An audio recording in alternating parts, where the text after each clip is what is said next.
You're listening to the Spark Radio Network, Internet radio like you've never heard before. Innovation, creativity, and imagination are all said to begin with a spark. So fasten your seatbelt and take the ride of your life and listen for the spark. You are listening to KLRN Radio, where liberty and reason still reign. Most writers and radio show hosts know that to connect with your fans, you need to do more than just write books or record the latest podcasts. There are many different elements that go into forming an online platform, but there are also many hidden traps. To make matters worse, solid advice on how to survive the muddy waters is scarce. In the book Hidden Traps, I talk about some of the important issues of working with an online platform, highlighting traps that could put your physical or internet security at risk or be harmful to your reputation. Are your social media posts just links with a few disjointed words, making you look like someone who can't complete a sentence? Did your new website cost you more than you anticipated? Are you leaking your personal contact details across the web without even knowing it? Then you need Hidden Traps. Hidden Traps is now available in paperback and ebook from a variety of retailers, including Amazon, Barnes & Noble, and Kobo. Visit blackwolfpublications.com for more details. If you're 85 or younger, would you like peace of mind and comfort for your family? We're Final Expense Direct with an urgent message for you. The average funeral today costs over $8,000, but the most you'll get from government benefits is $255. How will your family pay the difference? We can help. Our senior plans start as low as just $1 a day and pay up to $30,000 for a funeral and other final expenses. Peace of mind is easy. There's no medical exam. You'll have lifetime coverage, and your plan can't be canceled as long as you pay your premiums. Call now for free information about our senior plans. Answer a few simple questions and receive approval right on the phone. Plus, call right now and we'll give you a discount prescription card for free. Call 800-553-8687. That's 800-553-8687. Again, 800-553-8687. 687.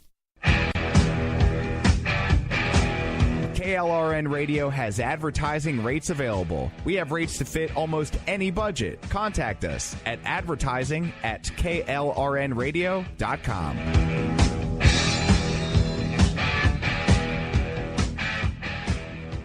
Attention business owners and independent contractors. This is a money-saving message from Tax Mediation Services. If your business owes $20,000 or more in taxes, we can help you today, right now. Listen, dealing with the IRS is no picnic. It's an intimidating and extremely stressful process, and you don't want to go it alone. Our attorneys know every law, every tax break, and every possible opportunity to help you resolve and reduce your tax debt. And if you owe more than $20,000, you may be at the top of their hit list. So don't take your tax debt lightly, because it will not go away on its own. The IRS can seize your bank accounts, your home, and even shut down your business. Call our tax experts today at 1-800-783-0810 and let us deal with the IRS while you focus on your business. That's 1-800-783-0810. Again, that's 800-783-0810. My son was in the Army back during Desert Storm, but even then he wanted an MBA. He looked at a dozen schools, but only one offered the online education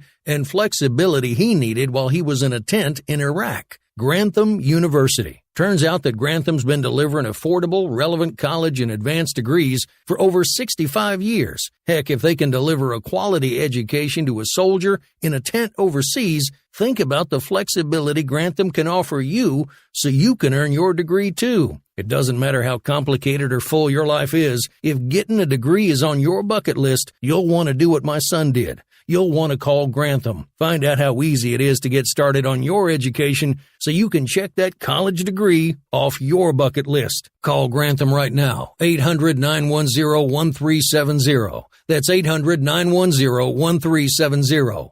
Flexible, affordable, relevant. Call 800-910-1370.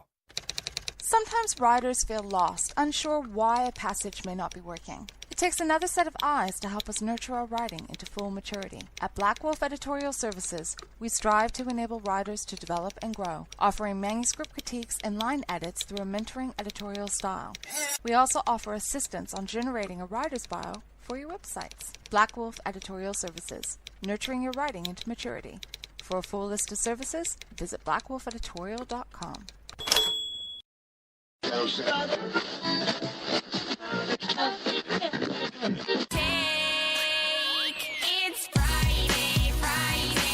Oh, let me tell you something. I am so sick of Washington and all its works, all them politicians down there and them congressmen.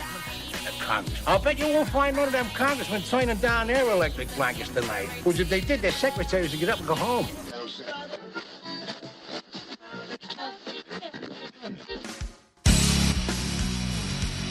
We gotta do something. Absolutely. You know what we gotta do? Toga party. Toga! Toga! Toga! Toga! Toga! Toga! Toga! Toga! Toga!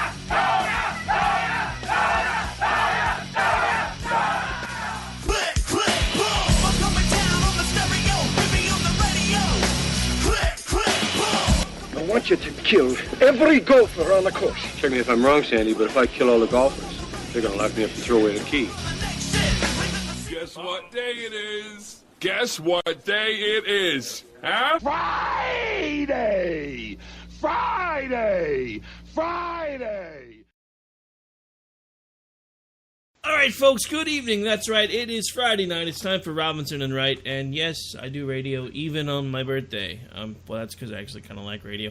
I was really wishing I had scheduled the day off from the day job, and then I got surprised with lunch, so I was kind of surprised. I'm kind of glad I didn't now. So how's everybody's Friday night going? I've had a pretty good Friday. I got surprised with barbecue at work, and then I got home, and the wife cooked me a steak for dinner. I'm having a pretty good Friday. I hope everybody else is too.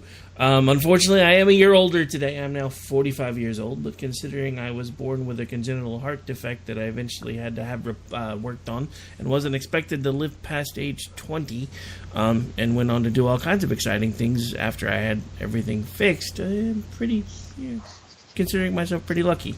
I was actually having that talk with my cousin today because she turns 40-something, as she liked to put it, next month. And I said, hey, 40-something, what, does that mean you're like turning 96 or something? She's like, hey. I said, hey, that's what happens when you won't claim your age. I said, I'm 45. I wasn't supposed to live past 20, so I'm proud of the fact that I'm 25.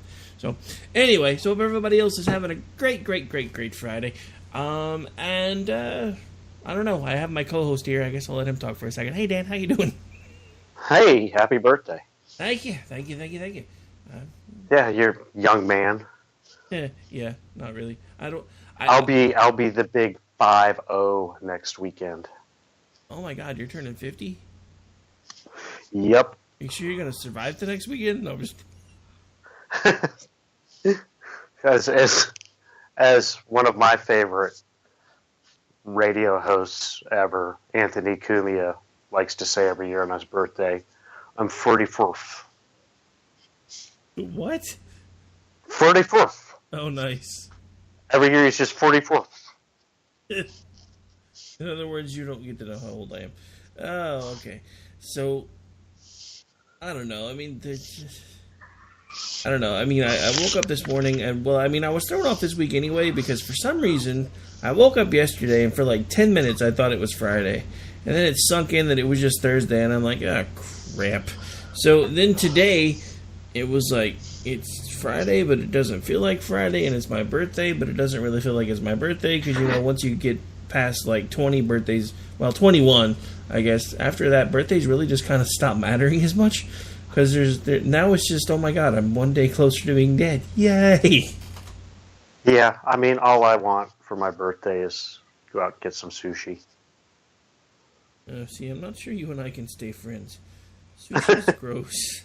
Yeah, Laura just stuck her tongue out at me. She doesn't like sushi either. Yeah, Laura and I have something in common. But, yeah, I don't know if I told the story. You know, a few weeks ago, Laura goes out and gets the mail. And it's not addressed to anybody, but there's a nice little envelope from AARP in there.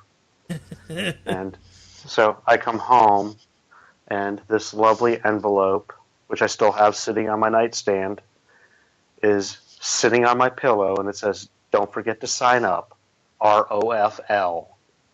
That is awesome. You got trolled by your girlfriend. That's amazing. Yes, I did. She did finish it by saying, "I love you." So that was only to soften the blow of the fact that you're getting old. When AARP starts sending you mail, you might as well just admit you've got a foot and a half in the grave. Just saying. Pretty much. Pretty much. I'm getting mail from AARP. I'm not long for this world. Pretty much. I mean, it does stand for the American Association of Retired People. Although I'm pretty sure they could remove the American now. Yeah, Laura just signaled to me that I'm not long for this world because she's going to strangle me. Yeah, well. I mean, if you're going to go out, that's not a bad way to go. Autoerotic asphyxiation? You took it there, not me, but... All right, so anyway, where do you want to go first? Because it's not like there's a shortage of news. Oh, I would like to do this one first because it just slayed me yesterday. Robert De Niro has banned Donald Trump from all Nobu restaurants, which he owns. So, the wonderful left, the bake me that cake left, the you cannot discriminate against doing business with anybody left, now wants to ban the president from their restaurants.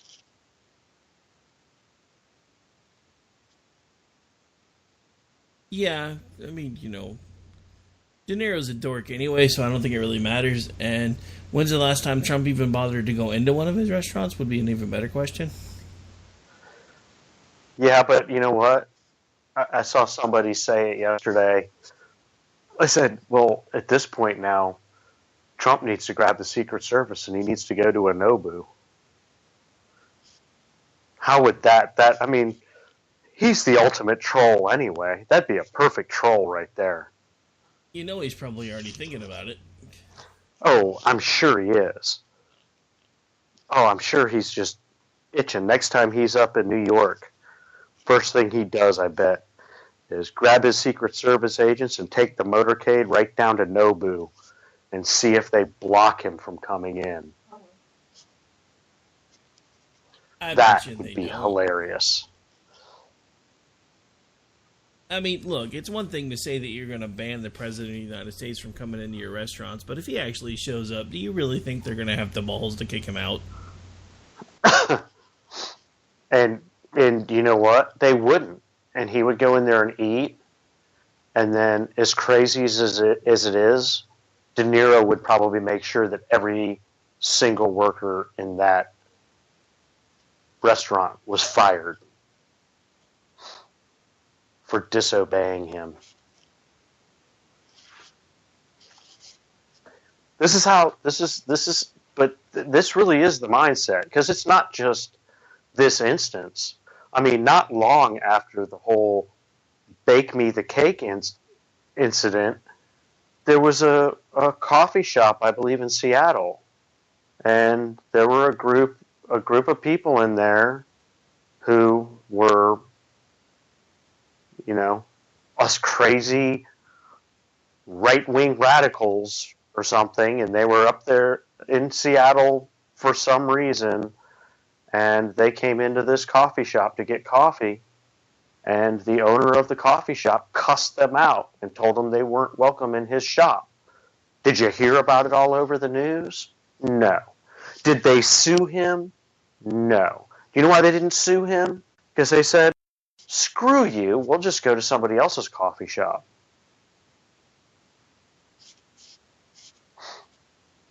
But did you hear about it? Not really. I mean, a couple of, sites like Chicks on the Right and stuff like that reported on it. But did you hear about it in the mainstream media that these conservatives were cussed out and kicked out of a coffee shop just because they were conservatives?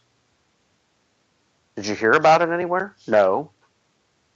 Because it doesn't matter.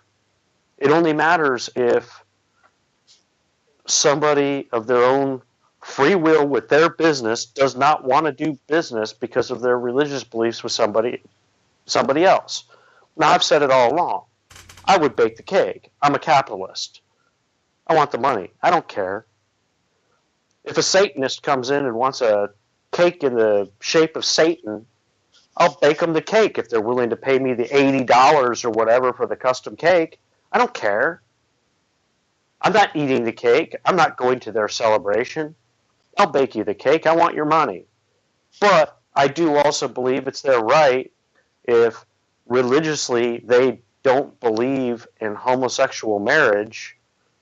If it's their belief, we're in a country where you can believe and be who you want. It's their belief. They should be allowed to say, it's against my beliefs to make this cake for your ceremony. It's just against my beliefs. They should be allowed to do that. It's their business. If they want to turn away business, that's on them. That couple could have gone somewhere else and had somebody else bake the cake. But no, they had to make an example of it. And they made an example of it, and they got the court ruling, and they got the money, and they put the people out of business. But now, if you scream or say anything about a liberal company doing the same thing to a conservative, they go, oh, well, it's all whataboutism. I'm so sick of that word, whataboutism. That word has no meaning to me. It has no meaning. If you want to do it and you want to support it on one side, you have to support it on the other side. The end. If we have to bake the cake, then you have to serve us too. The end. That's the way it is. It's not whataboutism. It's you set the precedent, you have to live with it. Yeah, and that's pretty much what I've been saying the entire time, is I don't think these people realize the Pandora's box they opened when they started trying to force businesses to do things, because they really don't like it when the shoe's on the other foot, which is exactly what I kept trying to tell them. Speaking of Pandora's boxes, we might as well move on to the other weird story of the week. Did you know that according to a judge, parts of Twitter are now considered public forum? Not the entire thing, mind you, but just the tweets around President Donald Trump are now considered public forum.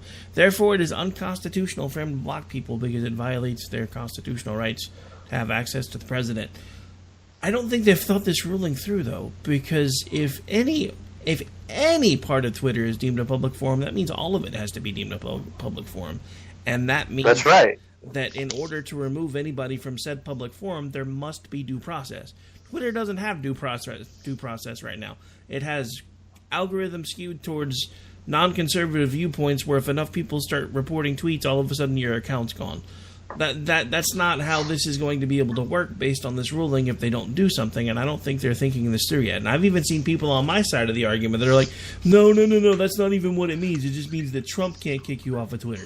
No, that's really, I don't think you guys are thinking this through. As somebody that had to work in the gray area because I was a private citizen doing private security work on private property with public access, I had to learn all of the differences between being somebody that used to have a state seal on their badge and somebody as a private citizen that still had a badge, because I wasn't working in the public realm anymore. So there were things that had changed completely, because private property with public access is basically the not necessarily the writ, but the common law way that Twitter has been being run, because as a private business, they have the ability to regulate their product however they see fit. But they don't have that option anymore, because now they have a judge that says, but this part of Twitter is a public forum. Again, there's no legal distinction. If a part of Twitter is public forum, then all of Twitter is public forum, which means Twitter has to take people to court to ban them now. Because you can't just make somebody leave from a public space. You have to follow due process to get them out. That's right. And I am, seriously, as a person, not just accounts, as a person, I am banned from Twitter. I mean, you could actually petition. if you could find a way to email them right now, you could blame Twitter for violating your constitutional rights because they are blocking your access to the president on Twitter. Yeah, you're right. And I mean, I still have, somewhere back there floating around in limbo, a 6,000 follower account. I want it back. And I want it back now. What you should make them do by the time they're done is merge all of your accounts. So then you could have all of your followers from all your accounts merged into one. So you'll probably wind up with maybe about 6,500 since there's a lot of overlap. Yeah.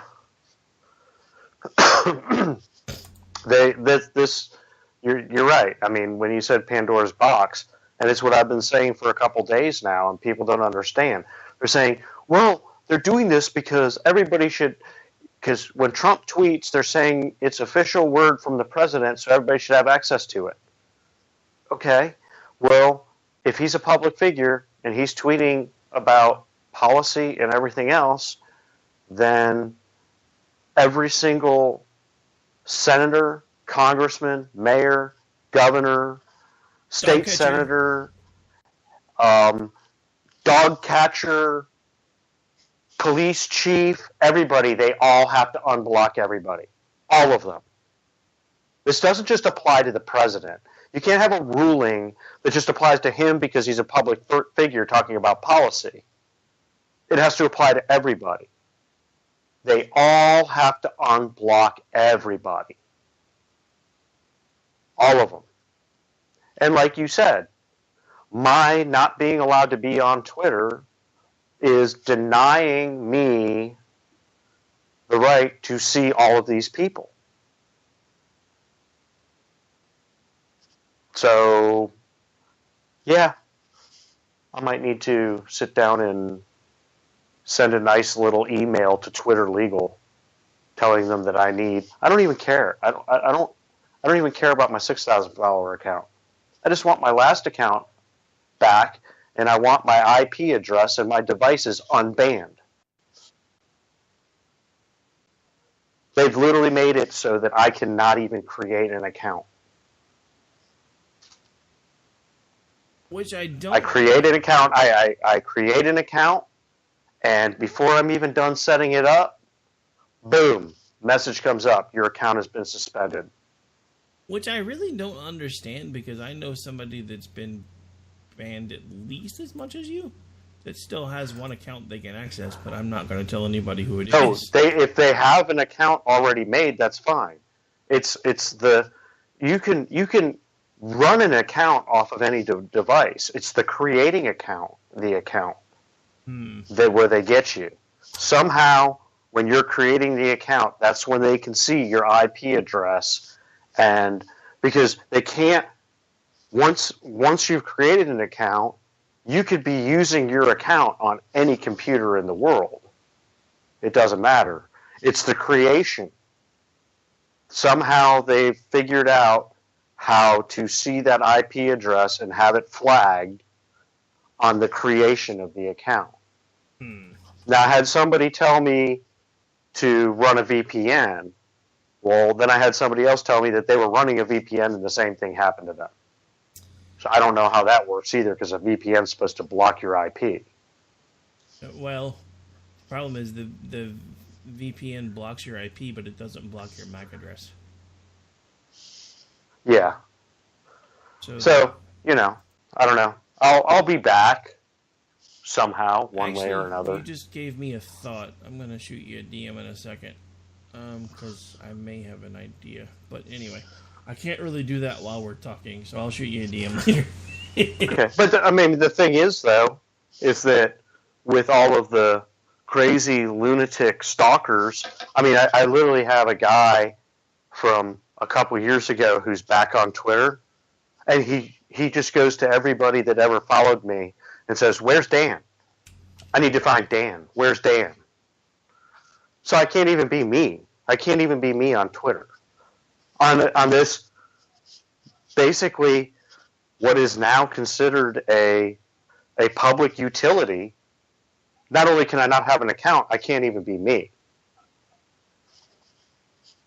That's discrimination, man. I'm serious. You should email Twitter Legal. I'm going to. Believe me, they've gotten plenty of emails from me in the past.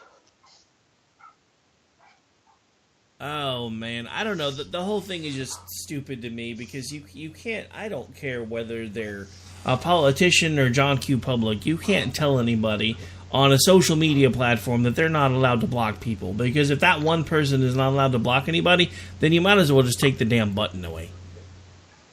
That's right, and by taking the button away, you're actually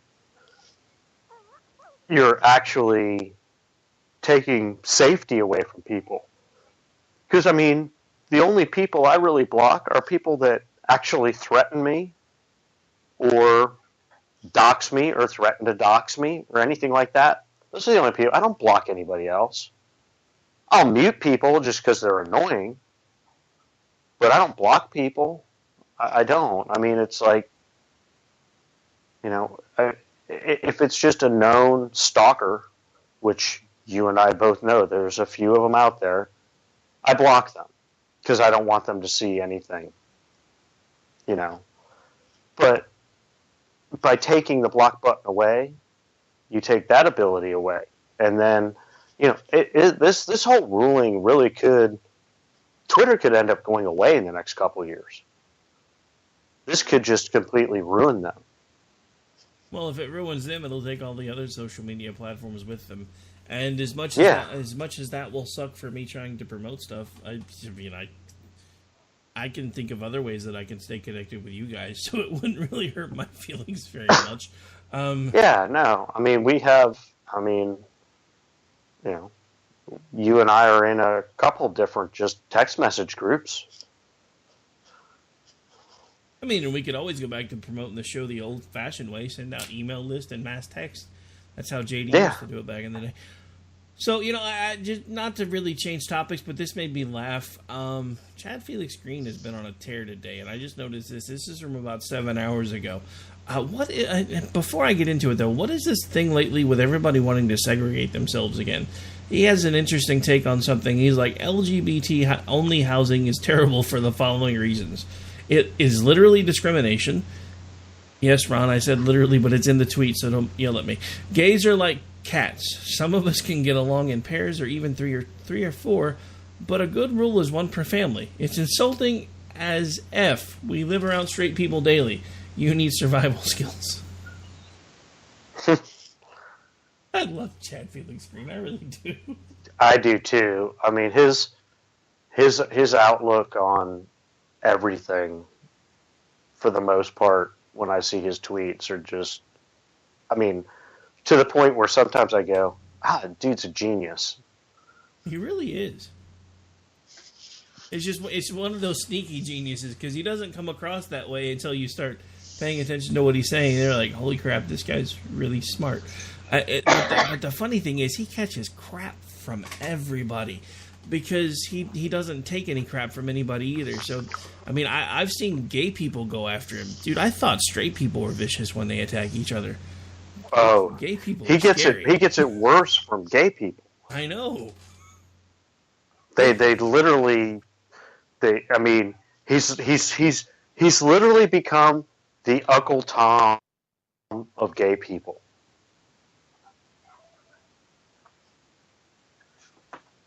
But the thing is, he's right 99.9% of the time.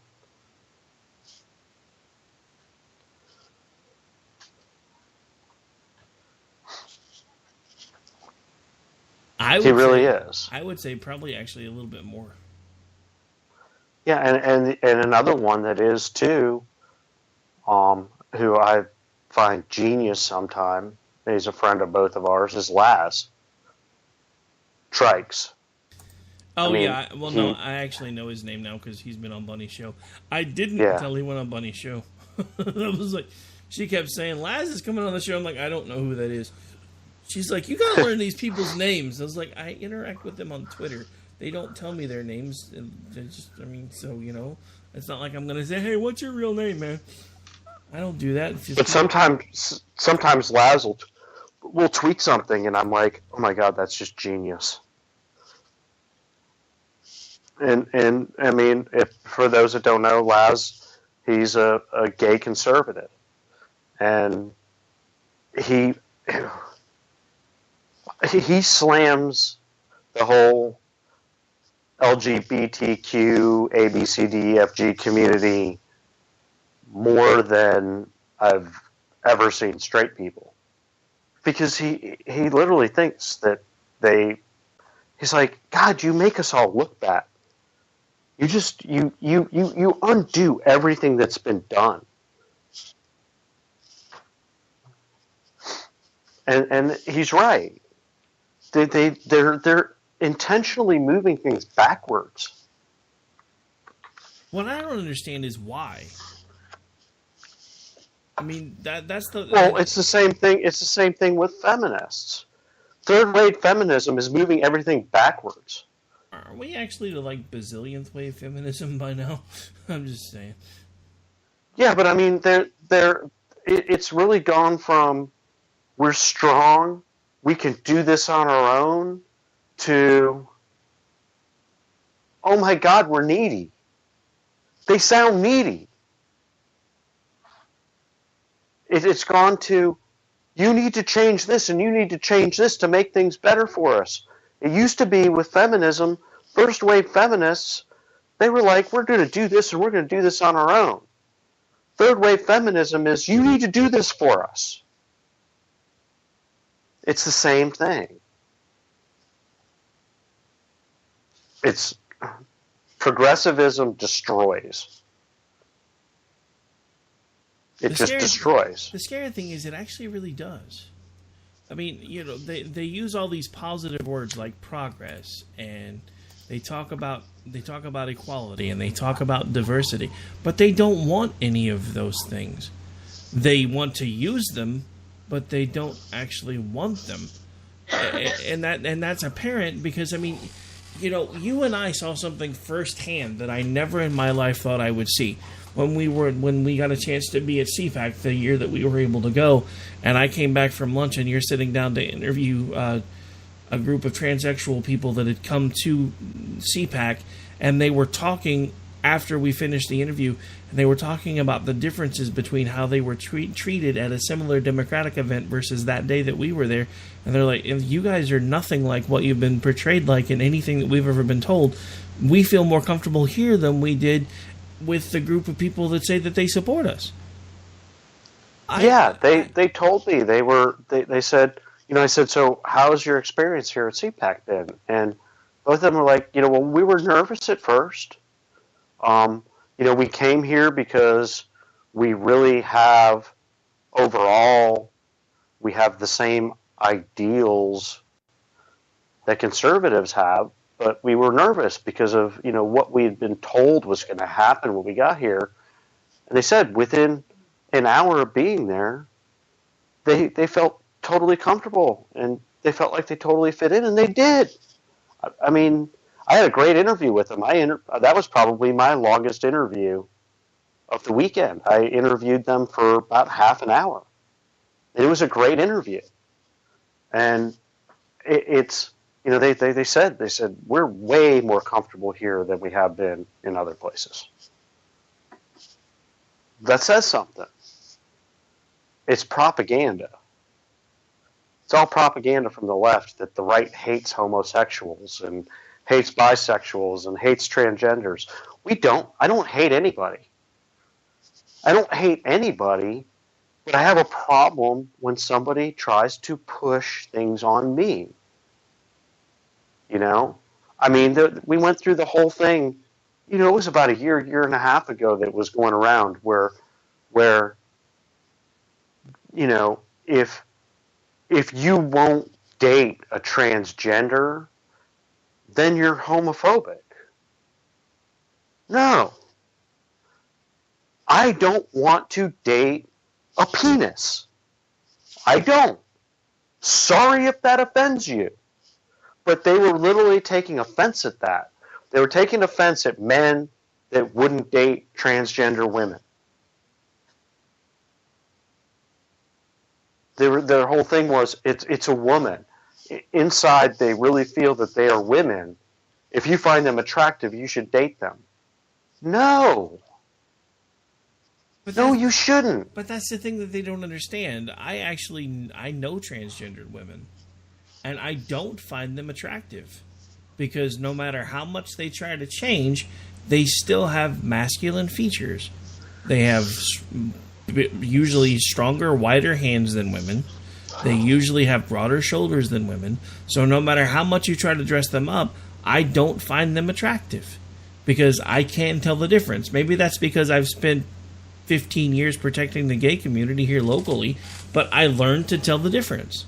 Now, I'm not saying that I always could, but the thing about it is, it doesn't matter if you find something attractive or not before you know what it is. Once you know what it is, if you're not attracted to it anymore, that doesn't make you a homophobe. That doesn't make you afraid of anything. It just means, look, if I want to play with a joystick, I got my own.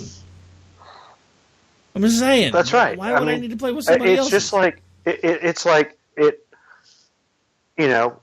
most men are attracted to certain types of women too.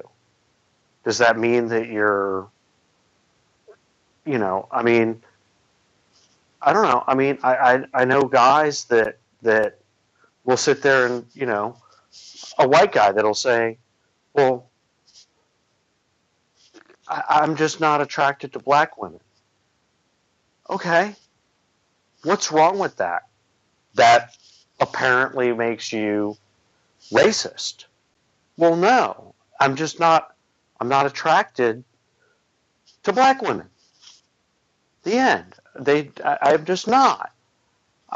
There may be, and I'm not saying me because there's some black women that I think are gorgeous. But it's called a preference. It doesn't have anything to do with being racist. It doesn't have anything to do with being transphobic. It doesn't have anything to do with being homophobic. It doesn't have anything to do with that. It just has to do with what you're attracted to. I personally like redheads. As Laura smiles. I hadn't noticed. But, it doesn't mean that I don't like brunettes, that I'm against brunettes or against blondes. It's just, personally, that's the way my brain works. I've got Irish in me. That's the way it works.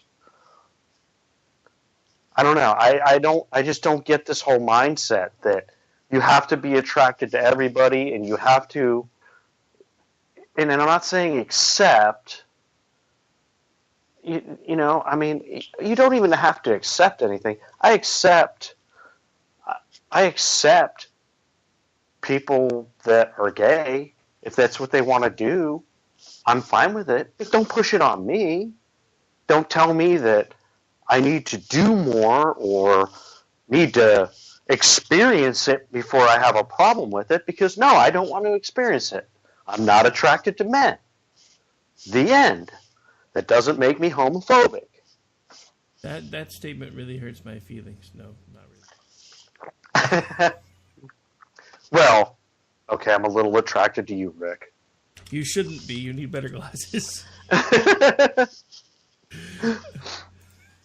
just didn't want to hurt your feelings. Okay, that makes more sense. Who wants to hurt a guy's feelings on his birthday? All right, folks, we're going to be right back. We're a little bit long. We need to take a break. We didn't take one at all last week, so I should probably take one this week. We'll be right back. Stay tuned.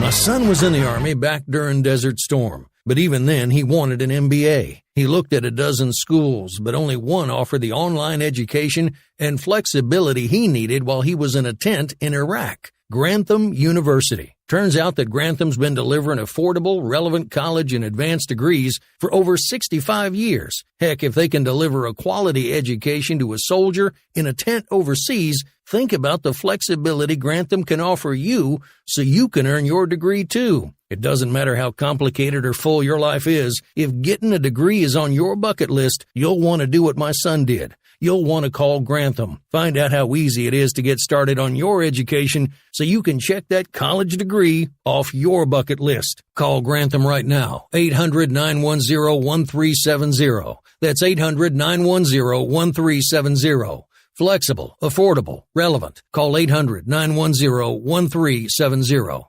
Tired of paying outrageous prices for Viagra? Well, we have great news for you. Now you can finally get Viagra at huge discounts. Healthy Man allows you to save up to $500 on Viagra. Why pay U.S. pharmacy prices of $15 per pill or more when you can get Viagra for less than $3 a pill? Call today and get 40 Viagra pills for only $99. This can cost as much as $600 at your local pharmacy. You can't afford not to call us. If you want Viagra at the lowest prices, never pay $15 a pill pharmacy prices again. Get Viagra for less than $3 a pill. Call 1-800-516-7602 today and save up to $500 and get 40 pills for just $99. Healthy Man is fast, easy, and affordable. Operators are waiting at 1-800-516-7602 to take your call right now. Call 1-800-516-7602. That's 1-800-516-7602. Again, 1-800-516-7602.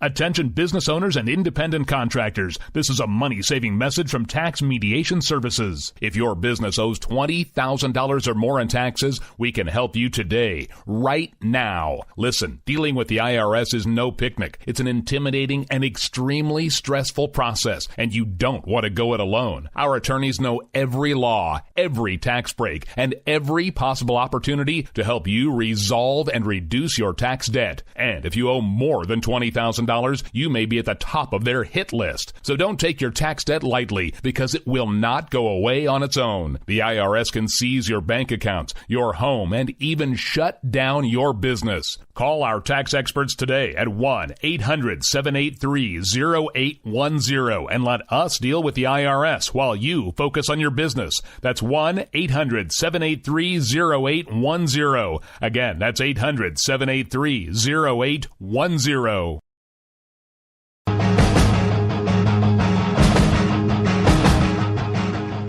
All right, folks, welcome back. This is Robinson and Wright. We are live right now on KLRNradio.com, where liberty and reason still reign.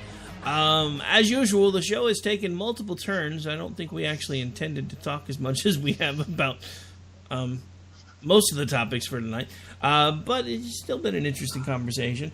So I want to take a topic because this has actually been bugging me a bit. We actually had a shooting here in Oklahoma yesterday. Turns out the shooting wasn't nearly as bad as was portrayed in the media at first, but it was still a terrible situation. There was a shooting at a local restaurant. Turns out that it was a good guy with a gun who stopped the bad guy with a gun before anybody could actually be... I think there were two deaths and several wounded. But it could have been much, much worse. What concerns me about this and why I'm bringing it up is because now there have been all kinds of left-leaning people all day slamming the guy with the gun because apparently he's a cleat certified, well, everybody says cleat certified, but if you're a security officer, you're actually cleat licensed. If you're law enforcement, you're cleat certified, but there's a huge difference. So he's a cleat licensed private security officer, and apparently he is a Christian who was passing out some questionable literature at one point in his past about demonic possession of transgendered people or something.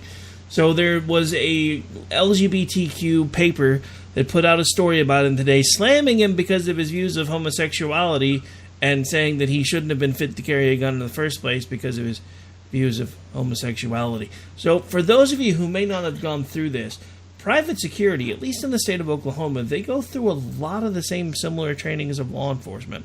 I know because I've been through both. And there's a complete psychiatric battery that you have to go through before you're ever even allowed to carry a gun. You have to go through hours of training. You have to be able to shoot at least a 75% proficiency with the weapon. That's 300 rounds of ammunition, usually expended within about 3 or 4 hours on 2 separate occasions to make sure that you're proficient with the weapon, not to mention hours and hours of classroom training to make you understand that, hey, this is not a toy. And you shouldn't be treating it like a toy. So is the guy a little weird? Maybe. But still, the only thing that kept those people safe yesterday was a good guy with a gun. Otherwise, there could have been a lot more casualties. I'm getting really tired, because I've seen it in more than one place today, of people talking about the fact that the shooter didn't have any reason to take out the guy that was killing people because the shooter himself wasn't in fear of his life. I have to tell you guys something. There's a part of this rule that you're not understanding. A licensed, someone who's licensed to carry, whether it's concealed carry permit, private security, whatever the case may be, if they feel that they can use themselves and their weapon to protect others, they are legally allowed, and in some cases even legally obligated to do so. So the fact that this guy is being taken apart for doing the right thing is really, really, really starting to piss me off. Yeah, it's the whole anti-gun agenda now is to, you know, I saw something else today that kind of bothered me, and I'm trying to remember who it was, but they said, you know, they were talking about that story, and they said, okay, so here's one good guy with a gun taking care of things. I don't hear about it ever happening anywhere else. Well, it does happen, and it happens quite a bit. The problem is the media doesn't report on it. They only report on anything that can be used towards the anti-gun agenda, because that's what's sensational right now. It happens all the time where a law-abiding private citizen uses a gun to thwart a crime. It happens all the time.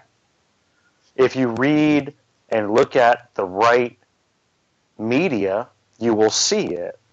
If you read Bearing Arms and publications like that, you will see it, because they report on all of them.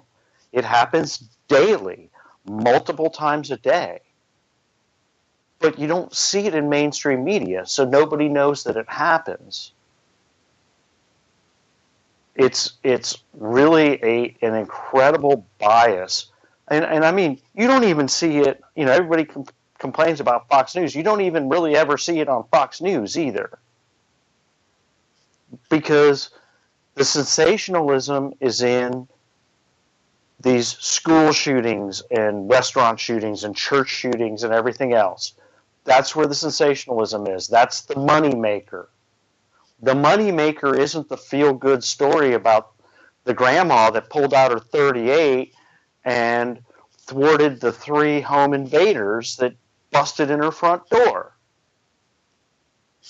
For some reason, that's not a money maker for the mainstream media, so they're not going to report on it. You might see it in your local newspaper, but that's about it. That's the problem. Everybody will complain when you complain about the mainstream media, but the mainstream media steers the news where they want it to be. They don't give all of the news.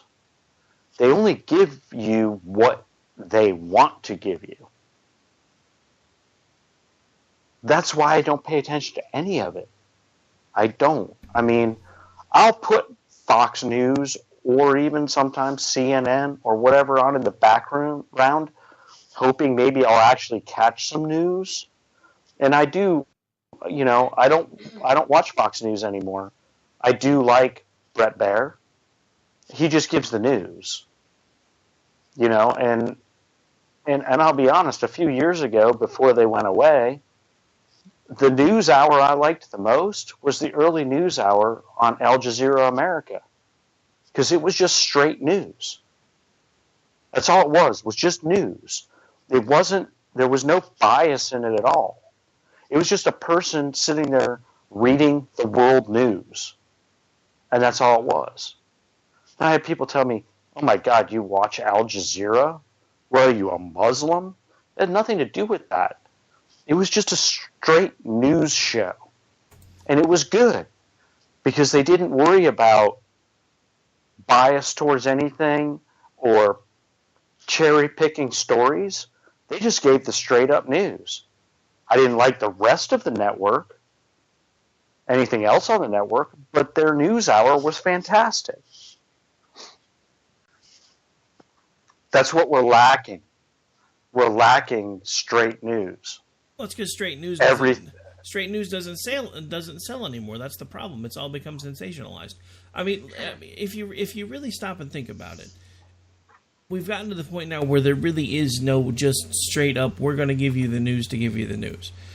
Because CNN likes to call themselves the cable news network. Well, it's basically just the cable fluff network because they're going to give you their version of it. MSNBC doesn't even hide the fact that they don't really try to be news anymore.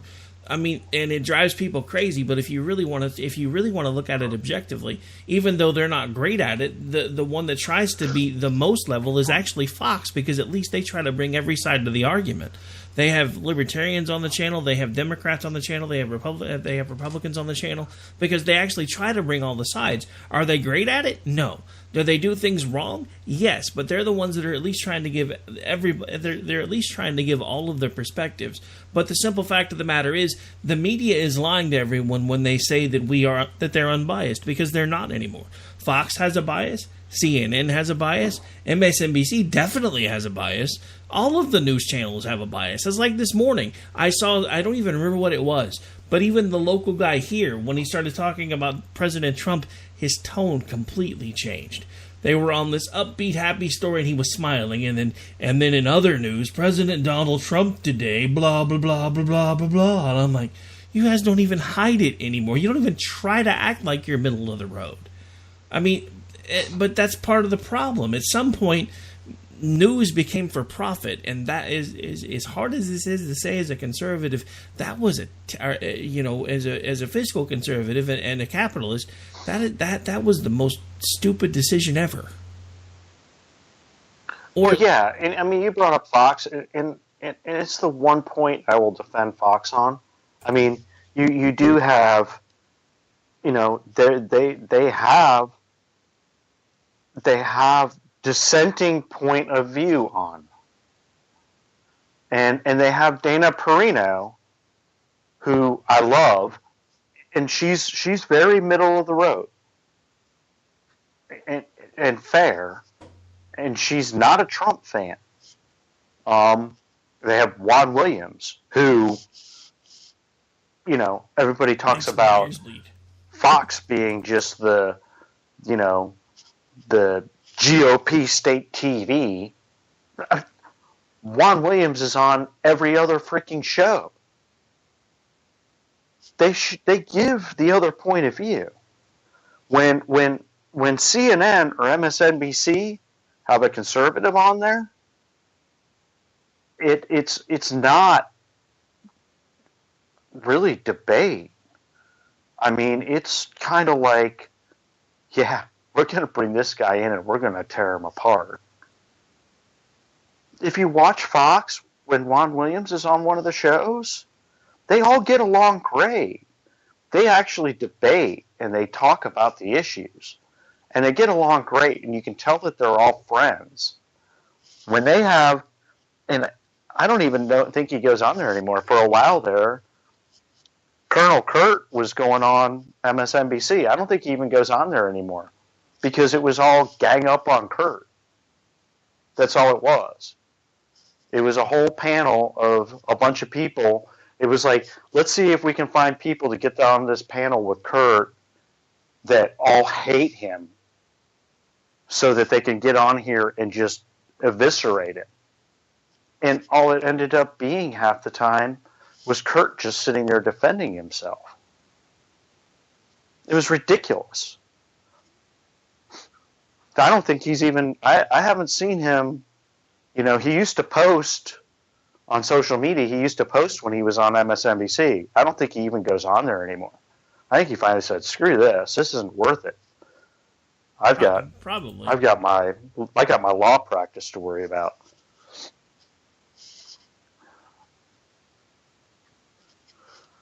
Yeah, I just, it's total, and I'm not a fan of Fox. I mean, there's some shows on there I like, and I'll watch them occasionally. I'm not a fan of any of them. I'm really not. I'd rather read my news. And it's funny, saw somebody say it the other day, when they go on news sites on the internet, they said they actually tend to learn more from the comments on a story than they do from the story. And that's true. I love to go on and read an article and then read the comments on the article. I tend to get more out of the comments than I do out of the story a lot of the time. Yeah, I mean, honestly, the only show that I still actually even like on Fox, since I've grown to the point where I can't stand Sean Hannity because it's the whole hour. The whole hour is like, look at me, I'm Kung Fu Grip guy. But the one show that I actually still enjoy is actually The Five, and I think it's because it's more of a panel show, and they actually, I mean, and I've always been a Greg Gutfeld fan. There's just something about him. He reminds me, and I can't think of his, Gilbert Gottfried. I don't know what it is. Something about the way he handles himself reminds me of Gilbert Gottfried, because I used to love watching him when I was a kid, and that's kind of who he reminds me of. But it's just, you know, it's more of a panel show. It's not just one person giving their opinion. There's back and forth. There's discussion. And you're right. They do it right. I mean, they get loud. They get boisterous. But at the end of the day, it's not like they're just there to they don't just bring one on to say, hey, let's crucify the Democrat. They actually let him have his say. They laugh at him a lot, but they let him have his say. And that's honestly one of the only shows that's on there that I still watch.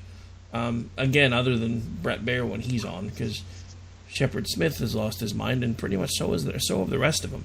I haven't gotten along with Hannity since the whole Trump fiasco. I actually used to like Laura. I don't like Laura Ingraham anymore. I'm not really supposed to say that because I'm kind of sort of on staff for one of the stations that she's on, so I'm not supposed to give that opinion, but I'm going to do it anyway. I'm not a huge fan. I'm really not. And I used to love her radio show. Well, what annoys me is the programming director over there on the station that I'm supposed to be a fill-in for moved her to the morning spot, and then moved Dana to nighttime, and then they got rid of they had one of the Fox morning show guys on. That show wasn't doing well, so they gave that spot to Ingram, and then they put somebody else on in Dana's spot, and then they moved her to like 9 to midnight. And I'm like, why would you move Dana to 9 to midnight? She was one of the best shows you had on your station. Anyway. She does a great show. I'm a bit biased because I've actually met Dana and I like her. So maybe that's part of my problem. Anyway. Yeah, and you brought up Hannity, and I said it the other day. I think I said it in a little chat group you and I are in. Sean Hannity is the Howard Stern of news talk. Because Howard Stern, who was a great comedic radio talk show host, turned to it's all about me, me, me. And that's when I stopped listening to him. I loved Howard Stern. He did a great show. And then every show became Howard talking himself up and bitching about the people that were giving him problems. And I couldn't stand it anymore. I was like, I don't listen to you for this. I listen to you for what you used to do, for the things you used to do, and now all I do is listen to you bitch and moan and talk about how great you are. Yeah, the funny thing is, and that's Sean Hannity. That is Sean Hannity now. The funny thing is, I've noticed it doesn't just happen with like media personalities though. A story came across my feed today, and it kind of surprised me because, for those of you, I've told this story before, so I'm not going to go into it. But in my early 20s, I was actually a lay pastor at a small church, and then I got involved in traveling to other churches and preaching over the weekends and singing and all these things. Well, in my travels, I started to get to meet other preachers, and at a meeting that I was at one time for the head pastor for the church that I was helping with, we were at a group with Kenneth Copeland and Jesse Duplantis and some of the other bigger names in ministry at that time, and I actually got to sit down with those guys and talk to them firsthand.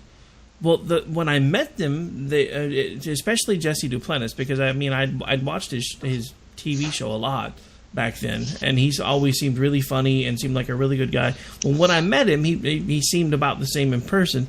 Really charismatic, had a great sense of humor, easy to talk to.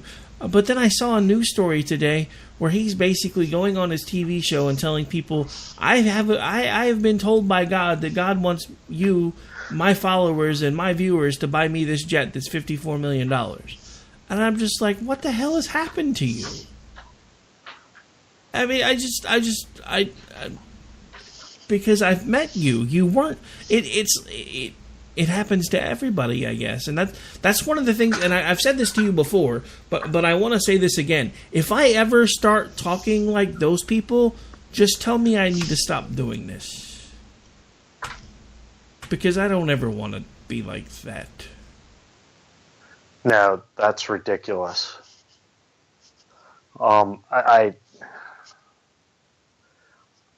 I've down here, just in South Charlotte, we have what is the remains of what Jim and Tammy Faye Baker built, and then it hit the fan and it all fell apart, and other organizations kind of come in and bought it, but you have this giant high-rise, what was going to be like resort and hotel that was never completed, that's just standing there doing nothing. And that whole mentality of get rich off of God really bothers me. I mean, I understand it to a point, because, as a Christian, I firmly believe that God does intend to bless us, but not to the point where you've got $54 million to blow on a jet when your net worth is already $45 million freaking dollars. I mean, if you want the jet that bad, you don't have to have God get it for you. You have enough capital in the bank that you could take out a loan and get the jet. But he's like, oh my, and the scary thing is, the dude's not wrong, because enough people watch that stupid show that he puts out that everybody could give him $1 and he'd have enough money to buy the jet. That's the scary part. Yeah, I mean, we have. I won't name it. We have a church down here in Charlotte that's kind of taken off, and their pastor, young guy, he's probably in his late 20s, early 30s. He's on TV a lot. I mean, his sermons are broadcast, and I mean, it came out. I mean, he just bought like a $6 million house on the lake, and the problem I have with it is, I mean, I guess he's inspiring people enough to give that kind of money to him. But it always makes me wonder what his real motivation is. Somebody like that, I mean, he's a preacher at a church, and he's got a $6 million home on the lake with boats and Maseratis and everything else, and I'm like, I don't know, I have a problem with that. And then there's another big church located in Mooresville, and I will name the name, called The Cove, and it's grown big time, and it has there's a couple of pastors at this church, but they give back. They live fairly modestly, and they give back, and they pay for missions, and they built a big, nice, beautiful church, and they have a fantastic band that plays there. I've been there a couple times, but they live modestly. The money that comes in, they put it back into the church, and I'm not saying that they live, in a trailer. They dress nice. They have nice houses, but nothing outlandish. But they are always going on missions, and they're always paying and helping other people do missions, and they're always giving.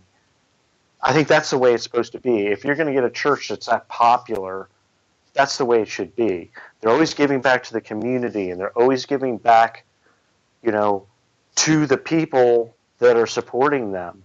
If a group of people decides they want to put together a mission to go to Africa or to South America, they put it together and they make sure it happens. That's the way it should be. Yeah, I completely agree. All right, 2 quick topics, then we're going to get out of here because we're already long, but I really want to talk about these last 2 things. So, anybody remember Rachel Dolezal? Lady that pretended to be black? She's been charged with welfare fraud. Sorry, didn't mean to laugh. Yes, I did. I've been laughing all day, don't worry. For years, Rachel Dolezal led a secret life in the Pacific Northwest. Her friends believed she was a black woman with a passion for African-American issues. Others saw her as a vocal civil rights leader who later became the local NAACP president in Spokane, Washington. Let that sink in for a second. The white person was the leader of the National African-American. Yeah, anyway. She was also a liar. Her parents said, estranged from their daughter, her parents came forward on June 2015.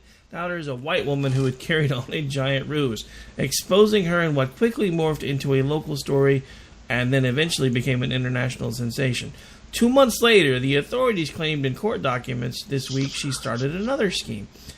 From August 2015 until last November, Ms. Dolezal received nearly $8,850 in public assistance from Washington State after she had falsely claimed she had little income and needed financial help. According to court documents, prosecutors charged Ms. Dolezal with age 40, who legally changed her name in 2016 to Nakishi Amari Diallo, with theft by welfare fraud, perjury, and falsifying records for public assistance, all of which are felonies. During the more than 2 years she received public aid, Ms. Dolezal reported a single source of income, $300 per month in gifts from friends. But investigators with the state's Department of Social and Health Services found she had deposited nearly $84,000 into her bank account during that same period, according to court documents. Are you kidding me? You had $8,850 in state assistance. You took it from people that actually needed it while you had $84,000 in your damn bank account. I can't even read anymore.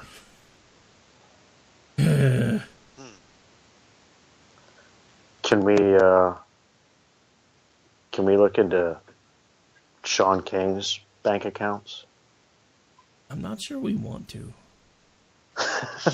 I'm wondering how many porn sites the white guy that helped found Black Lives Matter and says he's a black dude. Well, I mean, the problem is Dolezal got caught too early, because now she could just say I self-identify as black and everybody be fine.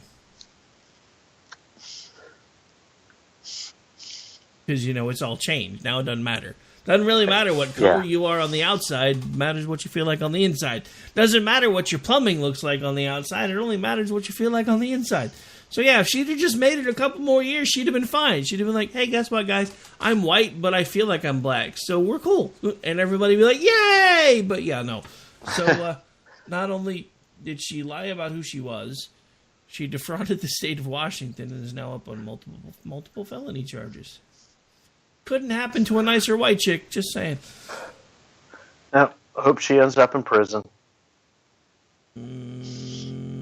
Orange is the new black is not going to be a good thing for her. All right. So no, it's not. So anyway, like I said, just kind of doing some quick hits on these.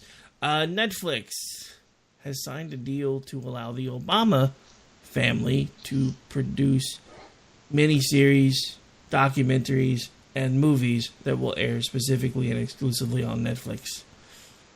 Dumbasses. But before anybody sends me hate mail, no, I am not canceling my Netflix subscription, partly because I want to see how much comedic material their shows give me to talk about on the radio, but also because I know how to ignore Barry. I did it for 8 years, so, there's that. Yeah, I don't have a Netflix subscription, and I won't be getting one anytime soon. I do, but that's because at some point I'm still trying to figure out a way to cut my cable cord because my satellite's getting increasingly expensive, and I'm just like, I spend most of my time watching regular TV and Netflix anyway, but then I'm like, but then I can't record my shows. And see, Dish has me spoiled. Before anybody says anything, no, they're not a sponsor, but they have me spoiled because they're the only DVR I've ever had that has this primetime anytime thing. Basically, if that's set up, anything that's on any of the major networks gets automatically recorded during primetime, and on most of the channels, if you wait to watch it to the next day, it automatically skips the commercials. It's amazing. I'm just saying. Now we have DirecTV, and yeah, I need to do some canceling because we literally watch like 2 channels. I used to work for DirecTV. That ish is expensive, yo.